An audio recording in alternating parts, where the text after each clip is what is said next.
This episode is brought to you by Audible.com. If you like listening to beautiful voices like ours instead of reading words, then head on over to Audible, where you can get a free audiobook download and 30-day free trial at audibletrial.com/paratruth, where you can choose from over 180,000 titles for your iPhone, Android, Kindle, or MP3 player. Christian and non-Christian paranormal investigators. They have two different views, and it seems as if neither of them can ever agree on anything. So what happens when a mainstream view of the paranormal crosses paths with the Christian view? Something epic. This is Paratruth Radio.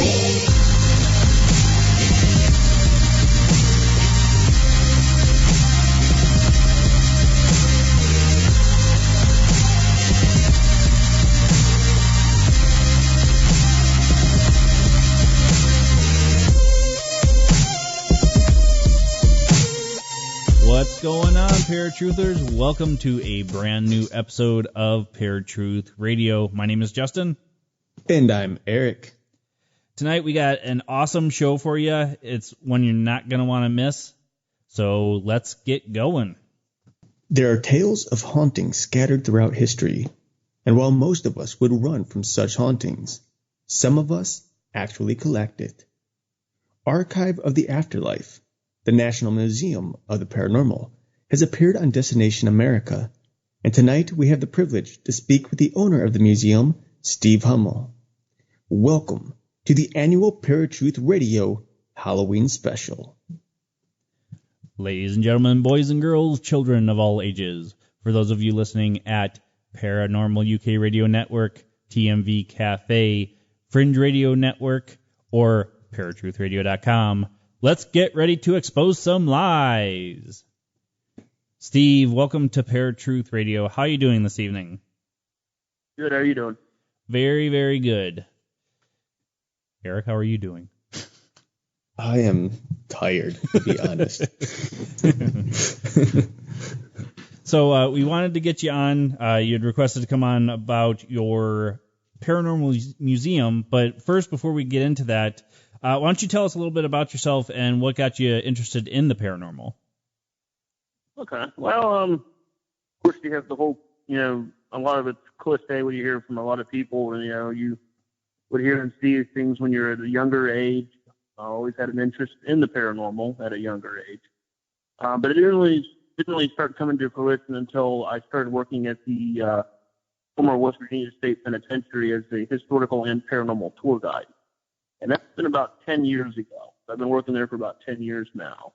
And then you end up meeting a lot of like-minded people with the same, well, not the same, but similar experiences and different things like that. And the same curiosity, curiosity about the supernatural, the paranormal, whichever, a person wants to refer it as. Mm-hmm. So it's pretty much how it started. And since then, I've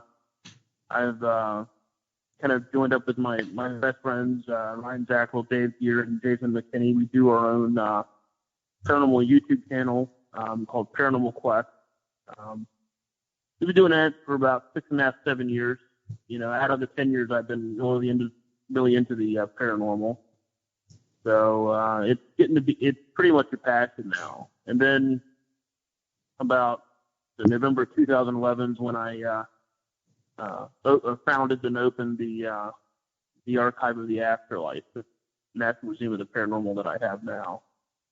So it's kind of taken over my life pretty much. Yeah. In a good way.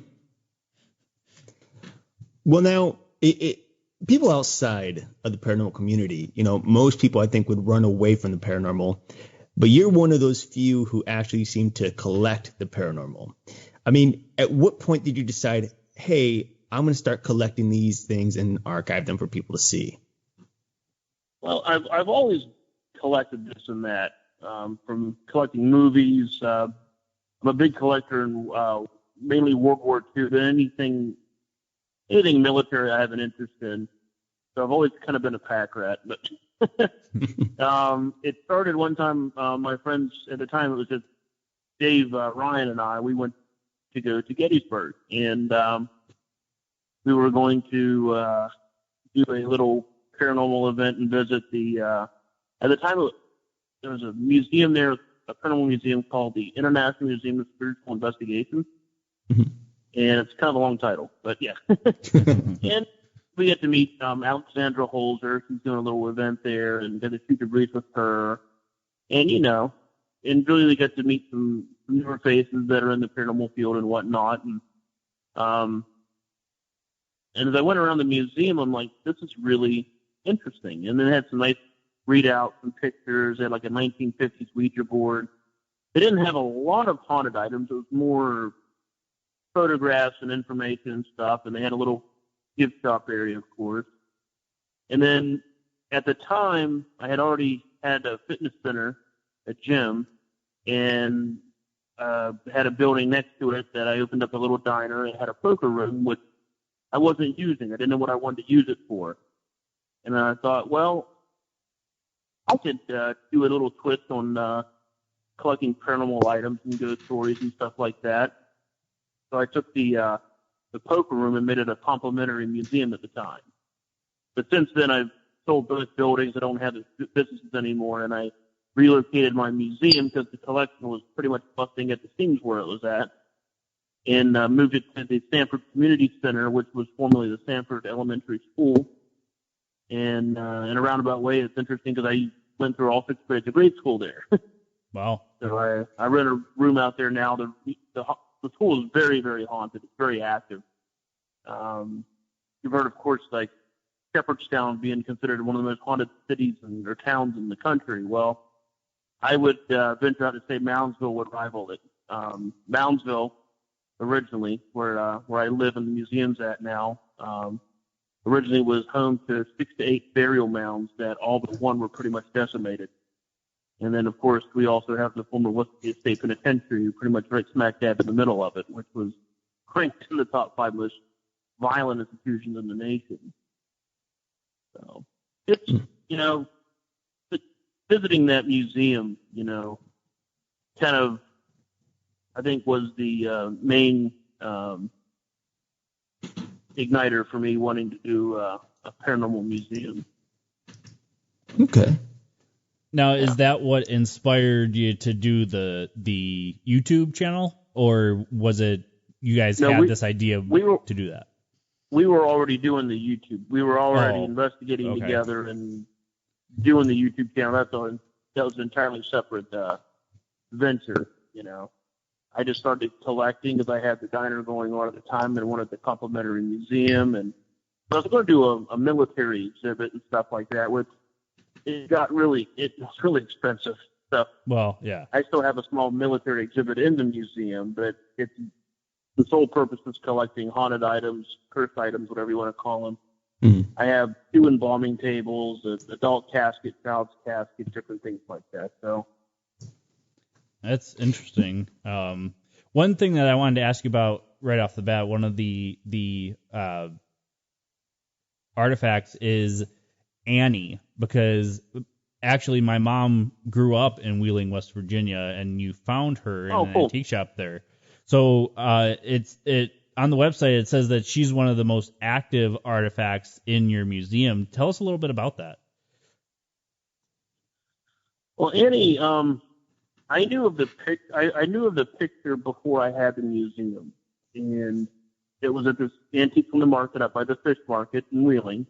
That's another historical little location there. Mm-hmm. And I'd always walk past this picture, and it was captivating. It was like the eyes were piercing.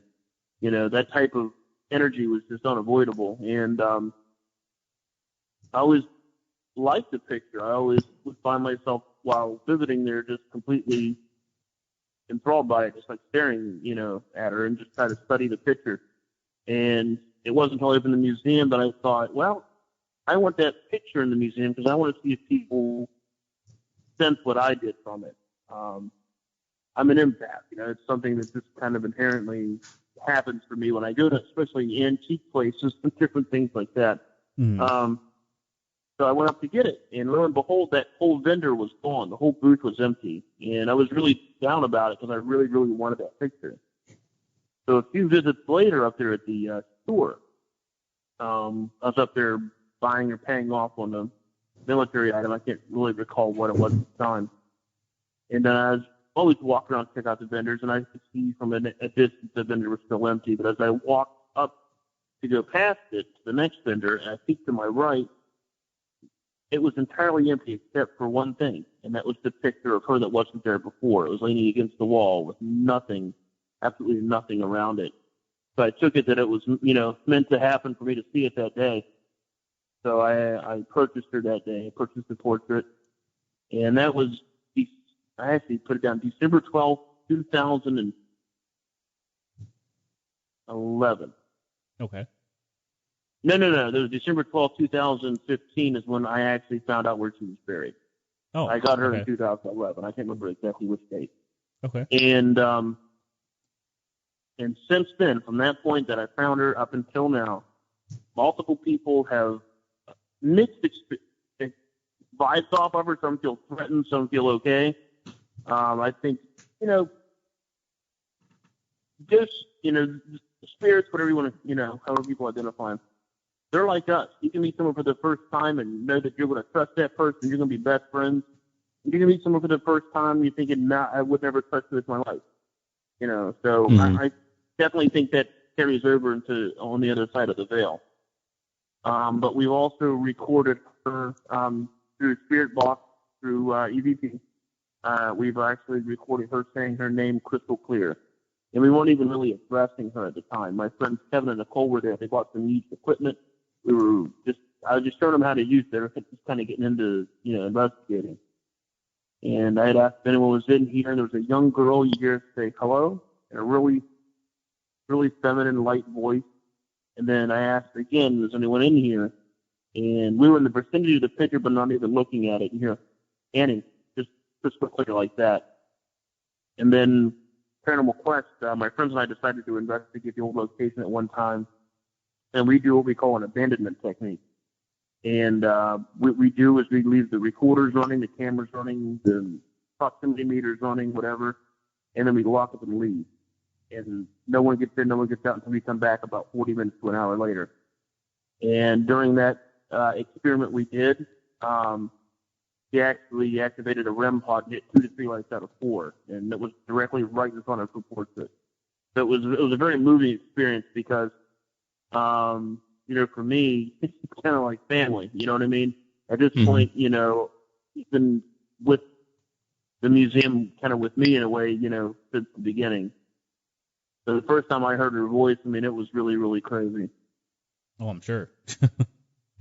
Yeah, pretty awesome.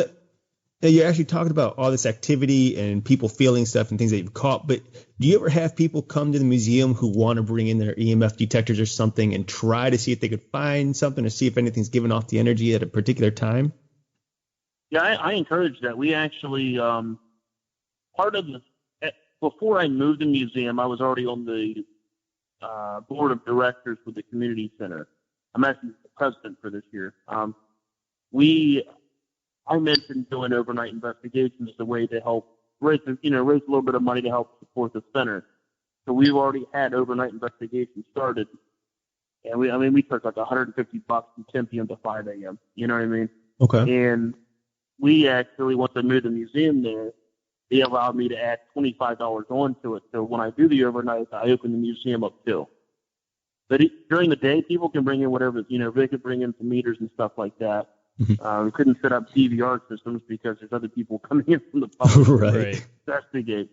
Yeah, but we've had people come in to investigate, and nearly everybody, either the museum and the school, or either one or the other, has always gotten something. One of my friend JJ, this was way back before the museum was even there. It was actually on my ghost story.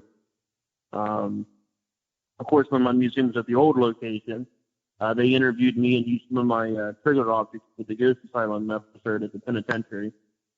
And then the first year I opened the museum, we made front page of the Wall Street. So we were pretty pumped about it. All right. Well, tell us a little bit about what was it like having Ghost Asylum there?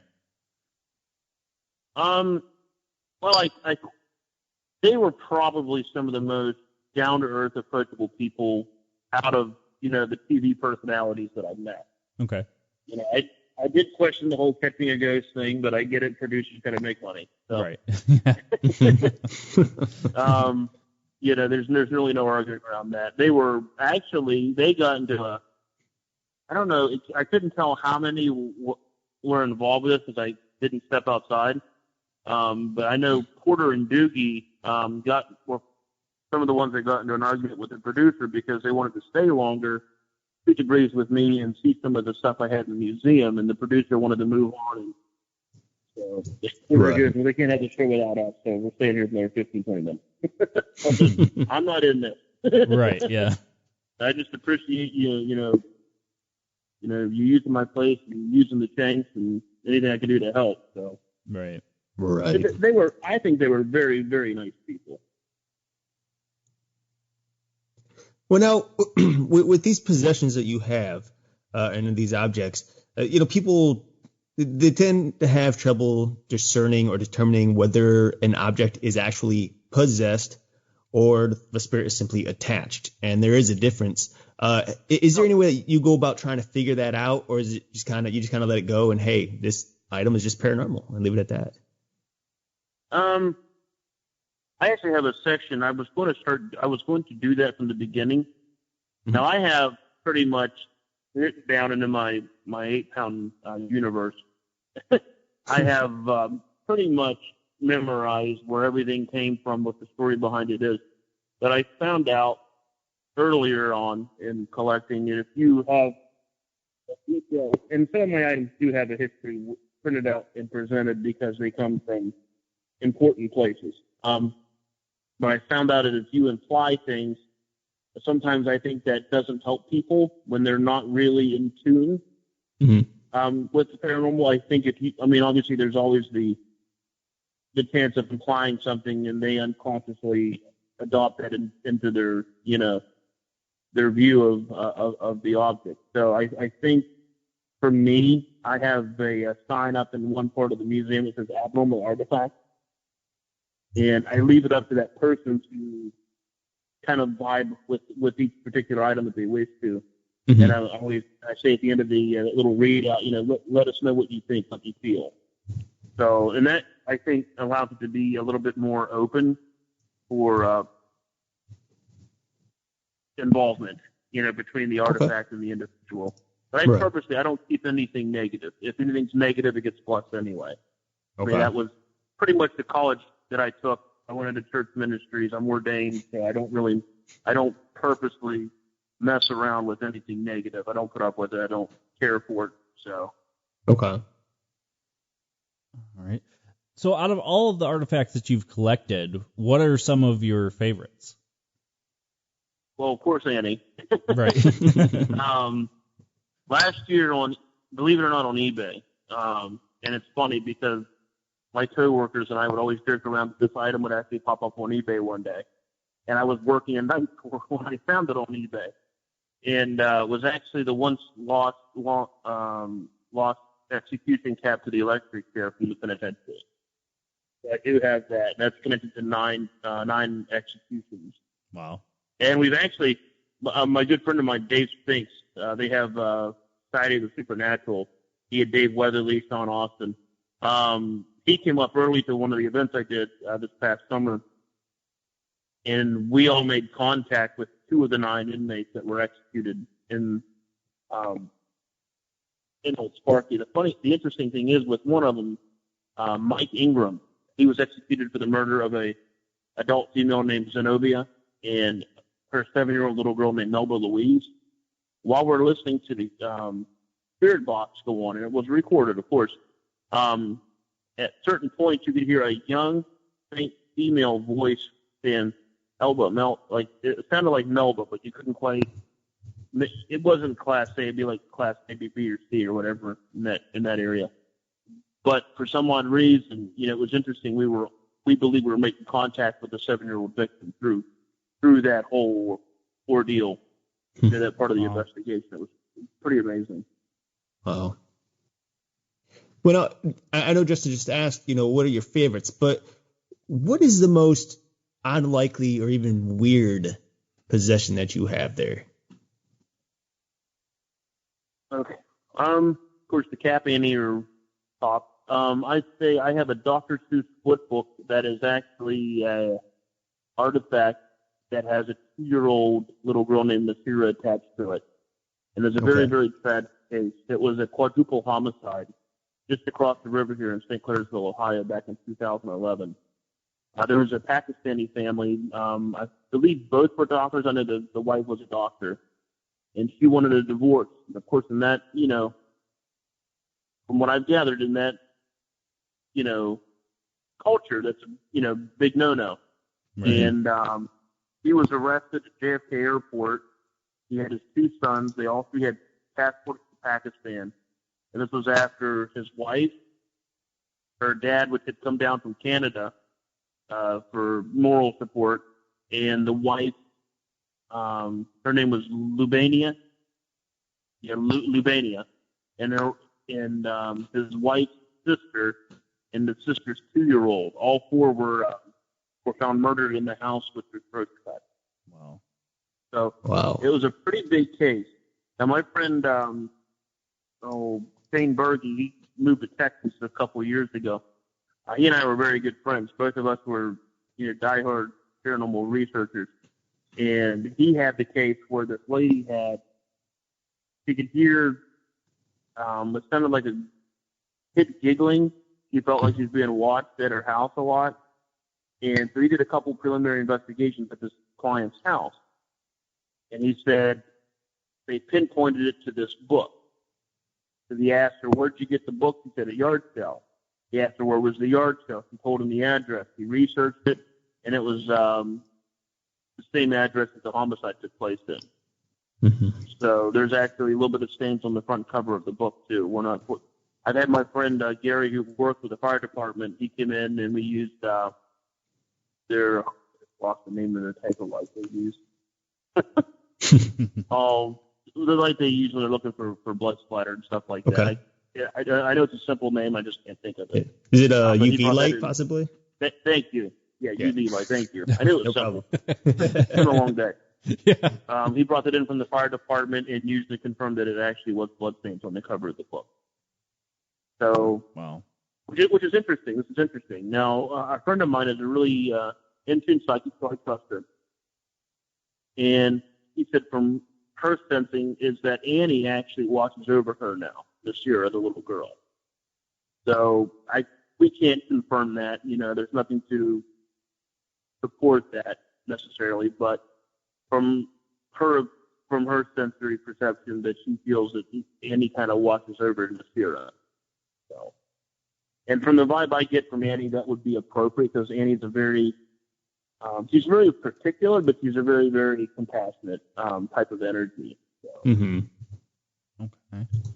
So that would be one weird object. I do have a 1930s embalming table and the matching pump that came with it from a funeral home just south of us in New Martinsville, West Virginia, the old Iams Funeral Home, which my great-grandfather was actually prepared on that. It didn't really dawn on me until I got it. I'm like, no, I wonder why I kind of felt pulled to it, like a family attachment with that. So right, yeah. It was being used as a haunted house prop in someone's front yard, which I thought which really, pardon me, really pissed me off. I think, you get an object like that service many, many people, there's got to be some dignity, to be a reverence, if you will, to be taken, when owning an item like that. Right. So, yeah, it kind of fired me up. I agree with you. A historical item, I mean, it would be one thing if it was a replica or something, but a historical item, yeah, I agree. It almost feels disrespectful to have that going on when so many people probably laid on that table after they passed. So one thing that I wanted to bring up, since you were talking about Annie, a lot of people would associate child spirits with demonic activity. Have you ever had any type of negative impact from Annie at all? I haven't, no. Now, a lot of people say they feel, maybe threatened was the wrong word. I've had a lot of people say they feel like they're being watched carefully in a sense. Mm-hmm. And it's funny because I've had a few friends of mine, and Wendy and Barb, and this is different times. They would come and help me dust, help me straighten up when we were getting that old poker room. We call it the blue room, painted blue, ready for the museum. But they always felt like they were unwelcome, but not in a demonic way. So I think that Andy was just being particularly watching over me per se.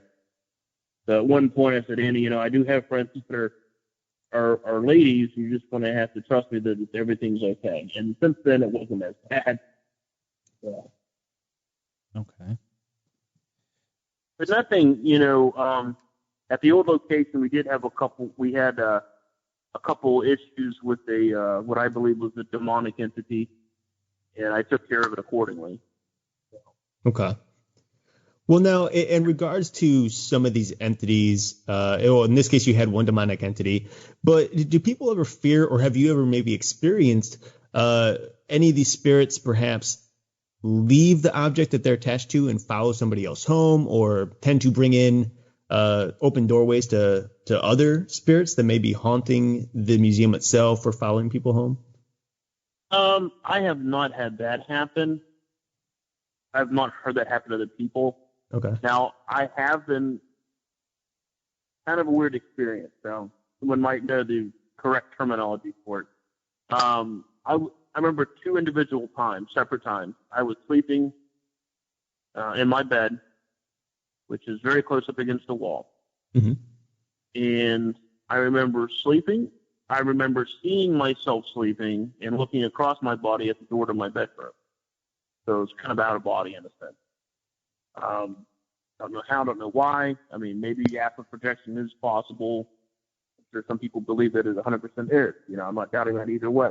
Right. But both times I saw, and I knew it was Annie. It looked just like her. She was in a nice, casual-looking dress from probably the 1920s, 30s period, something like that, because she looked younger. She died in 1966, but she was born in 1886. So the door opens to my room. She comes walking in, but it obviously looks like she's floating, right, in a sense. And she sits on the side of my bed. Now, the second time this happened, she sits on the side of my bed, verbatim, same dress and everything. And then as she lays down beside me on the bed, I wake up. So I have had that happen. Now, this happened, but it happened from the prison, not from my museum. I did have a couple times where something, I don't know, it didn't happen to me there, but it involved the prison, and it only happened when I left for work. And that's back when I was married. And so it happened to who is now my ex-wife. And you could hear me leave. We had a little house towards the back of the lot, towards our alley. Not now, towards the alley on the street we lived in. You could hear me leave. And she says, about 20 minutes later, I would hear what sounded like you walk up the steps through the kitchen and into the living room. And I yelled out, Steve, are you there? No one answered. I went out and looked. No one's in there. But the odd thing was, and the fan was not on, the air was not on, the ceiling fan was just barely spinning, like it should have stopped at any time, but it would just kept slowly turning until she stopped it and went back to bed. The second time this happened, which is about a month apart, same thing happened. She said, I heard something about your weight, walk up the steps into the kitchen, through the kitchen to the living room, but this time it walked into the hallway and came into our bedroom. And I could hear the weight differential of like leg to leg, transferring back and forth on the floorboards. She said I was so terrified I could barely even pray for protection. And that was pretty much the straw that broke the camel's back, because I can't quit researching the paranormal. There's too many questions, and my curiosity is too spiked to give that up, and that's what we wanted to happen ultimately. And that pretty much ended my my second marriage, unfortunately. But yeah, that is unfortunate. All right, so one thing that you had said a little bit earlier is if you feel that a object is negative or has a negative attachment to it, you don't take it. What type of object? I do take it, but I'll bless it. Oh, okay. So what are some of the ones that you had a negative feeling about in the museum? Okay, well, I have a really interesting Hindu-looking statue that's about 4 feet tall, and that came from a local anonymous case, if you will, here in town. People contacted me and said they felt really, really... Well, my friend Danny was reporting that there's demonic activity. So that's kind of how and that's kind of a cliche. A lot of people do say that, and very, very rarely is that the case. And I walked into the house, a little house, 2 bedrooms in the back of the house, a little loft, very attic, which was another bedroom upstairs. And as I walked in, and I could see these people collect everything, a lot of old items and things like that. It's like, oh, great, this is just going to be just ideal for at least a residual haunting, let alone something potentially more. As I walked through it, being an empath and being very, very spirit-minded and spiritually minded, but I try to stay rational, of course. I picked up on nothing demonic whatsoever, nothing to that degree. And I walked through the house and checked out the bedrooms where they would see shadows going from one bedroom to the other in the hallway. I didn't feel anything whatsoever.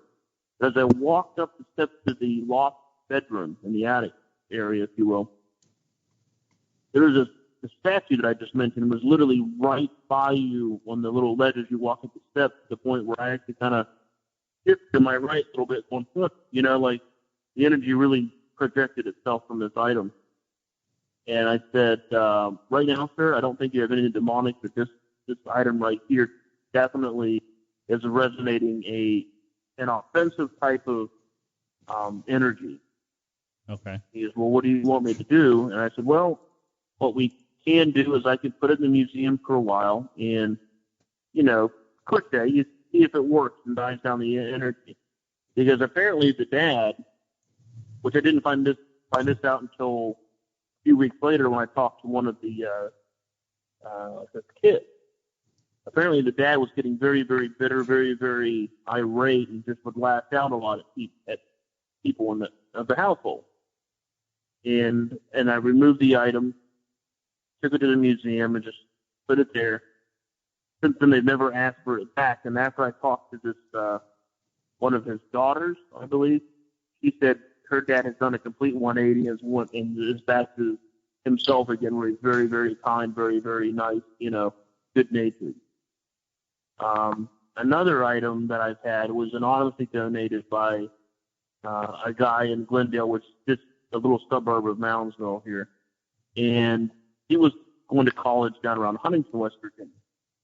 More than likely Marshall, because that's the big university down there. And he and a friend were going urbaxing, which of course is a glorified word for trespassing, but we don't judge people. And through this old Morse Memorial School for Crippled Children. Now, unfortunately, they're going to be tearing it down because people are idiots. They can't take care of historical locations. And they were going down the hallway, and they said he went into this one room. Nothing in there, of course, dusty, dirty, and stuff like that. But this one Bible was laying in the middle of the floor, open. He said, from a distance, I could see there was an angel figurine sitting on top of the page. He said, as I walked closer to it, I noticed that it was open to page 666. And on page 667, at the very top of the page, you can see actual scorch marks where something was on fire that actually kind of just brings the pages a little bit to the top of the page. Nothing drastic. He said, my friend took the angel figurine and I took the Bible as souvenirs. And he said, when I got home from school one break, I went through my urbaxing backpack and took the Bible out and put it on top of the mantle. He said, from that point, within the next 3 days of me doing that, the family cat died, the family dog got very, very sick, almost died, and his mother got very, very sick. In addition to that, he heard his name being whispered throughout the house at random times.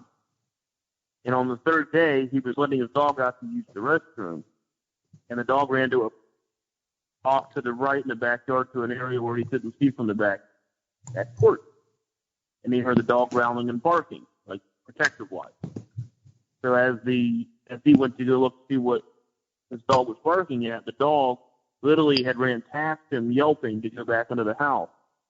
So as he went around and looked at the corner of the house, he said there was 3, if not 4, human-shaped shadow figures standing in his yard.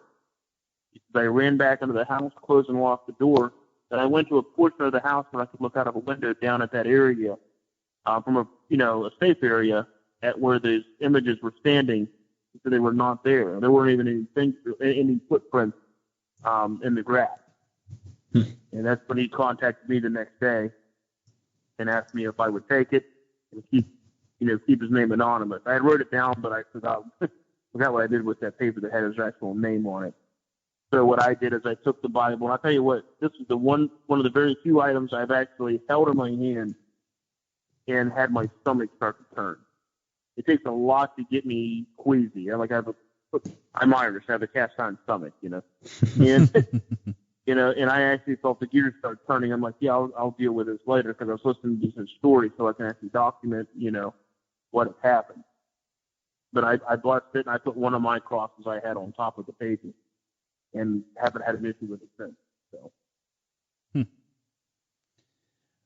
All right, Steve. Well, we are getting close to the end of the show, so I wanted to give you a chance to tell everybody where they can find you, find the museum, all that great stuff.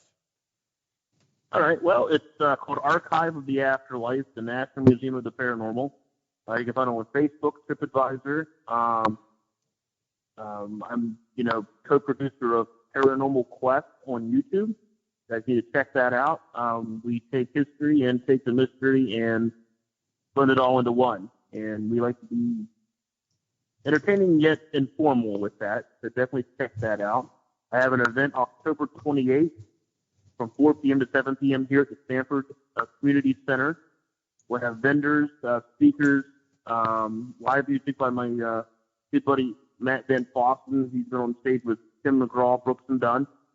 I'll be unveiling no less than 5 brand new artifacts from Scotland from a demonologist named Jason Love. So it's only $5 at the door for the entire event. So if you want to do that, just hit me up on Facebook. I'm easy to find. Awesome. So we are going to let you go, but I want you to stay on the line. So thank you so much for coming on and taking time out of your day to talk to us. And folks, we will be right back with Paratruth Radio after this break. Hey, Parafans, do I have a deal for you? The people over at Loot Crate are giving our listeners a 10% savings on any new subscription at lootcrate.com. Loot Crate is this awesome monthly mystery smorgasbord of a package that you get stuffed with different things from different genres, such as Zelda, Fallout, Harry Potter, and so many more. So to get your 10% savings, make sure you go to trylootcrate.com/paratruth. Again, that's trylootcrate.com/paratruth and enter Bridge 10 to get 10% savings on any new subscription. A creature emerges from his slumber, only to be told he is a griffin with the name Achilles. The twisted mind of Dr. York Hampshire believed he could keep such a creature in a lab without consequences. However, bigger secrets are being revealed. What is this mad scientist doing with creatures and humans? The legendary Creatures Project The Griffin by Justin Conciliere, available now at Amazon.com. Get your copy today before the lights get turned off on this project.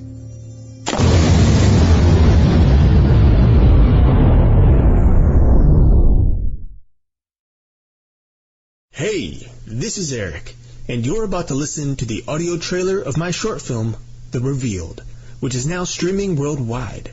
Check it out at ericscareback.com, paratruthradio.com, and YouTube. The links are provided in the description of this episode. Start from the beginning. When did it all begin? Hello? When we were kids, at Old Grove Church. This has led many scholars to question whether the God that we serve is truly omnipotent, omniscient, spiritual, or simply a New Age extraterrestrial, while others are led to question, are we truly alone in the universe? So, these dreams, they're different this time around.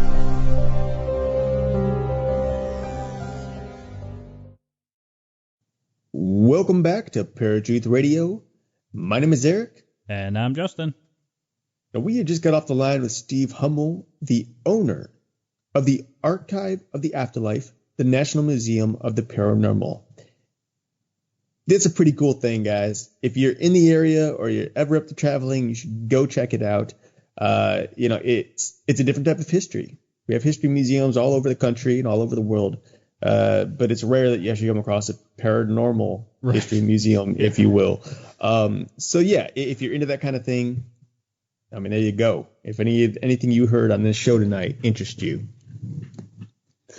If we ever get a chance, I would definitely like to go check it out and do a live show there. That would be pretty interesting. So some of your final thoughts on what we were talking about, like I think we've kind of briefly touched on it, but do you feel that objects can be haunted, whether that's human spirits or demonic? Mm-hmm. Yeah, I think so. And I don't know if it's... I mean, I don't think they could be possessed. It doesn't make sense that an inanimate object would be possessed by anything. It just doesn't really make... You can't do anything, you know. It's like you're trapping yourself in a bottle, basically. Yeah. So I don't think that's possible.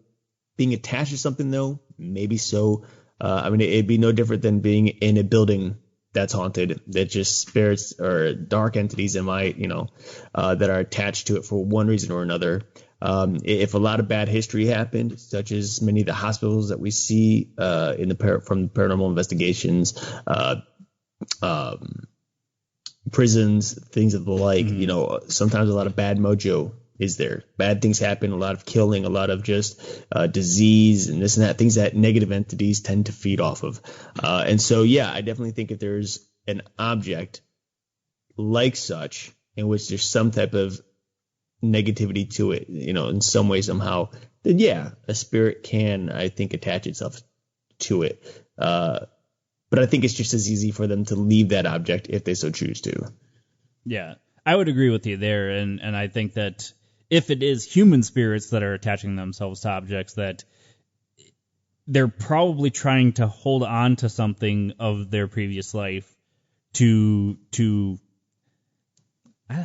honestly, I don't know where I was going with that, because why you would hold on to something from your previous life when you should pass on, it doesn't make a whole lot of sense to me. But there are people that are vain that like get buried with their car, and in a sense that would create an attachment or something like that. But well, I think it's interesting because the Bible says, not to store up treasures for yourself here on earth, because when you die, the things in here will disappear, and your treasure will only be in heaven. Now, assuming you don't enter heaven and you cross over, or you die, and you realize what the outcome of your life is, and you try to avoid that, assuming it's possible that human spirits, can still exist on our plane and not go to heaven or to hell or wherever. Then in that case, I could see them being attached, trying to hold on to something to prevent them from going and crossing over to a realm of the unknown, or a realm where they just simply do not want to be. But on the other hand, like you said, people are greedy. They tend to like their money. Maybe that's just what it is. Maybe they just want something, which is weird because they still technically cannot have it. They can't actually touch it or hold it or do anything with it. So yeah, I think that's just more of the reason, like, why evil entities would attach themselves to something. People see these. It's an easy door, put it that way. My sister had mentioned a couple of months ago that there was an old camera that she saw in an antique store, and she was going to buy it. And when she picked it up, she got a really bad vibe from it, some type of negative energy. And I think that some of these spirits, they tend to attach themselves to these things, knowing that somebody will at some point come by and pick it up, and then boom, open invitation. They're not using a Ouija board. They're not calling upon the spirit. They're not, summoning something or doing this or doing that. They're just simply buying an object. And once the object is in the house, well, there you go. Now you've got a haunting, and it's capable of manipulating the situation until you finally give in and allow it into your own life. But right. And Eric was like, bring it on. Why didn't you buy it? I was. I mean, I was interested in having that piece. I wanted to know. I was curious, but. So that is the wrapping up of the archive of the Afterlife. But we wanted to do some fun Halloween stuff for you guys. So, we love Halloween. We say this every year that if you feel like participating in Halloween, don't be afraid to participate in Halloween. It is a fun time to do stuff. There are some Christians out there that feel that it is bad, but I feel that if you're putting that vibe onto it, then yeah, it's going to be a negative thing. So one thing that I wanted to talk about is this year, my wife and I are actually participating in Halloween. I'm going as a plague doctor, and she's going as my pet crow. Eric, however, has been having some doubts about going for anything for Halloween. Did you ever decide if you're going to do something, or? Yeah, no, I'm not going to dress up. I don't feel like spending the money on something I'm going to use one night. So, no, I'm not going to dress up. I will be at my sister's house passing out candy. And let me comment on the whole Christian and Halloween thing. It's true that a lot of Christians will avoid Halloween because they consider it a dark, evil day, celebrating the dead.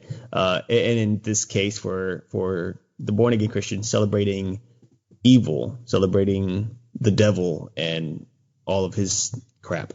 But, I just want to raise, a thought here and get people to think.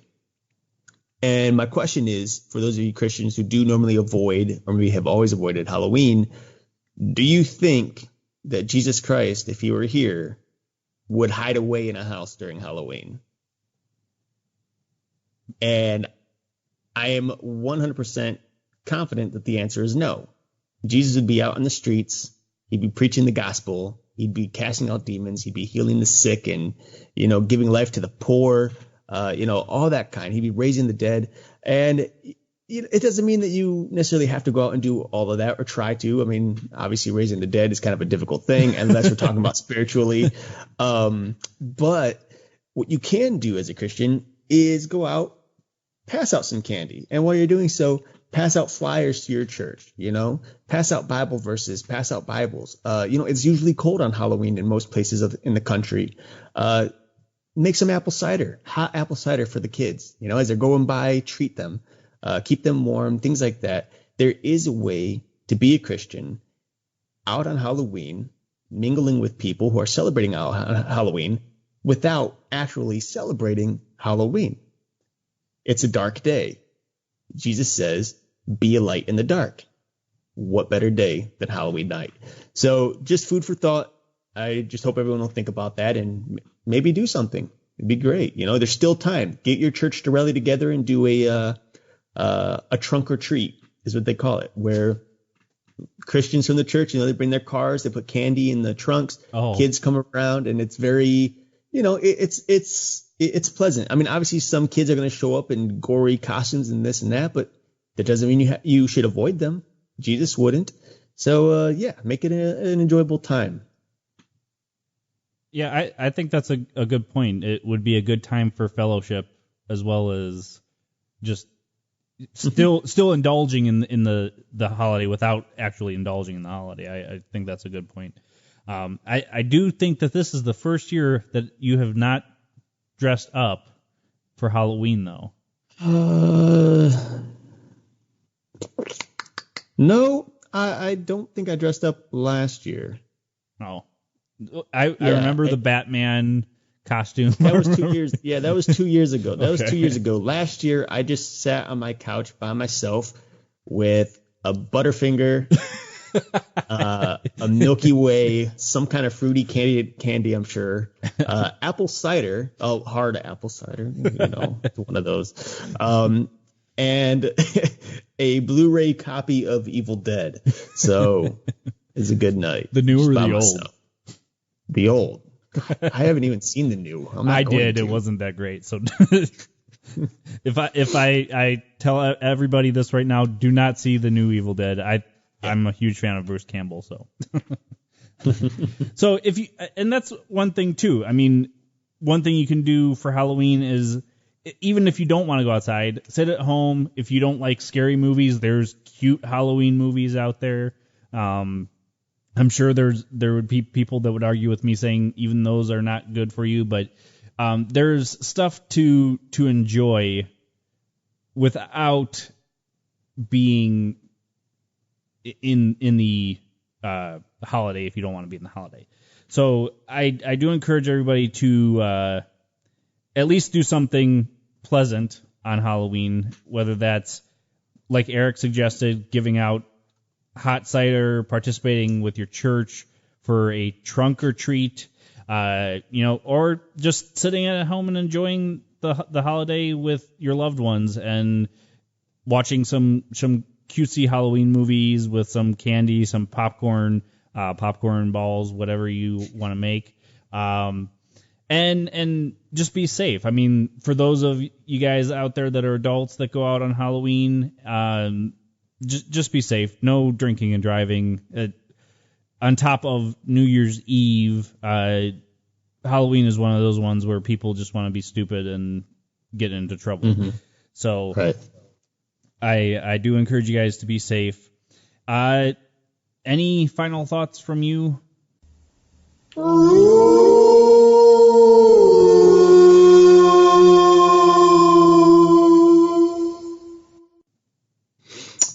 No, not really. Just have a happy Halloween. There it is. Happy Halloween, everybody. All right, make sure you like, share, subscribe, all that good stuff.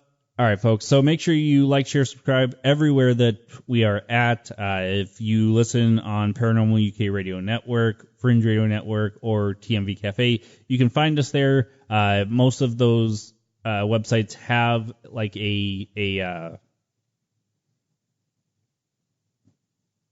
archive